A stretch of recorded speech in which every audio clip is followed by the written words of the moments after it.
Hi welcome to my channel. நம்ம இந்த வீடியோவில் வந்து உங்கள் பர்சனோட current feeling, overall current feeling என்னென்னு தான் பார்க்க போகிறோம். சம்திங் அவங்க ஏதோ ஒரு விஷயத்துக்காக வெயிட் பண்ணிட்டு இருக்காங்க அப்படின்னு தான் சொல்ல முடியும். மணி ரிலேட்டடான விஷயமா இருக்கிறதுக்கு நிறைய வாய்ப்புகள் இருக்குது. அதாவது அதுலேயே கொஞ்சம் இன்டென்ஸான ஃபீலிங் அப்படின்னா ஏதாவது ஒரு விஷயத்துக்காக, ஒரு ஹெல்ப்புக்காக கூட அவங்க காத்துட்டு இருக்கலாம். அதனாலே சம்திங் ரெஸ்ட்லெஸ்ஸாக ஃபீல் பண்ணுறாங்க. அதாவது ரொம்ப பீஸாக இல்லை அப்படின்னு தான் சொல்ல முடியும். அப்படின்னா ஒரு அதே திங்கிங்கில் ரொம்ப வந்து இதாகி இருக்காங்க. யாராவது இது பண்ண மாட்டாங்களா அப்படிங்கிற மாதிரி இருக்காங்க. ஏதோ ஒரு விஷயத்துக்காக ரொம்ப டீப்பாக வந்து வெயிட் பண்ணிட்டு இருக்காங்க அப்படின்னு தான் சொல்ல முடியும். சம்திங் க்ரோத்துக்காக கூட இருக்கலாம்.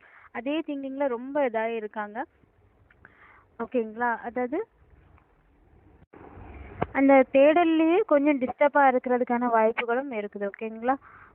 கொஞ்சம் ரெஸ்ட்லெஸ்ஸான நிலை, ஒரு அமைதி இல்லாத நிலையில் இருக்காங்க. ஏதோ கொஞ்சம் டாக்ஸிக் பர்டன் மாதிரி இருக்காங்க. ஓகேங்களா? ஓகே, உங்களுக்கு இந்த வீடியோ பிடிச்சிருக்கு, ரெசனேட் ஆச்சு அப்படின்னா கண்டிப்பாக லைக், ஷேர், கமெண்ட் பண்ணுங்கள். மறக்காமல் சப்ஸ்கிரைப் பண்ணுங்கள். ஓகேங்களா?